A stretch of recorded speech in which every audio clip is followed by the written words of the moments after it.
A special thank you to each of our subscribers who make this channel possible. Here's today's story. In a significant development on the international stage, President Donald Trump announced that he had a lengthy and highly productive phone call with Russian President Vladimir Putin, during which the two leaders agreed to initiate negotiations aimed at ending the ongoing conflict in Ukraine. This conversation marks a pivotal moment as all three involved nations, the United States, Russia, and Ukraine, express a desire for peace.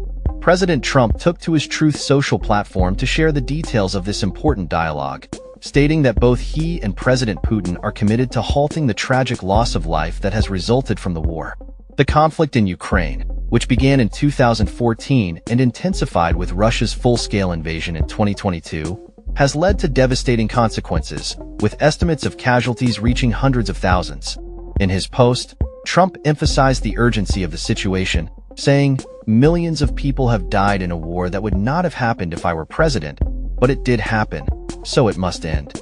He underscored the need for immediate action, announcing that he would reach out to Ukrainian President Volodymyr Zelensky to inform him of the discussions with Putin. Shortly thereafter, President Zelensky confirmed that he had also engaged in a fruitful conversation with Trump, expressing his commitment to a lasting, reliable peace.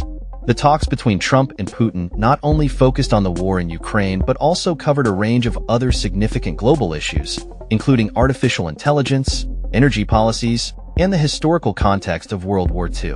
The presidents acknowledged the strengths of their respective nations and the potential benefits of collaboration moving forward.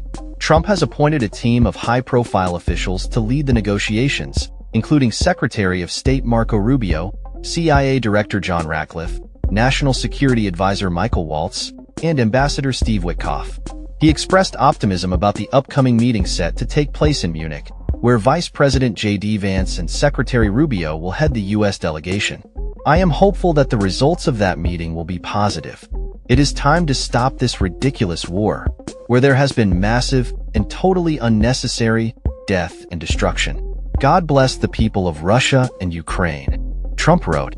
The Kremlin has also responded positively, with spokesman Dmitry Peskov confirming that Putin supports the initiative to work towards peace.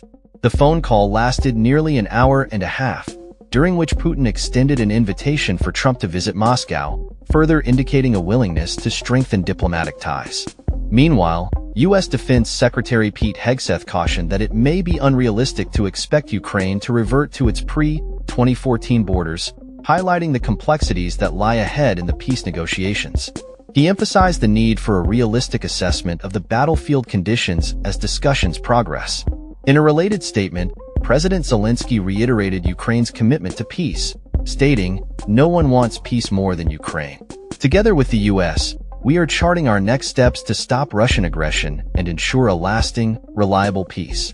The conflict has seen a significant shift in dynamics since Russia's annexation of Crimea in 2014 and the subsequent support for separatist movements in eastern Ukraine.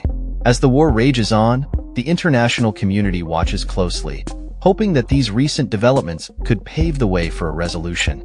The call between Trump and Zelensky lasted about an hour, during which they discussed various issues and agreed to maintain ongoing communication. Zelensky has suggested that a potential peace deal could involve a land swap, exchanging Russian-held territories in Ukraine for Ukrainian-held territories in Russia's Kursk region.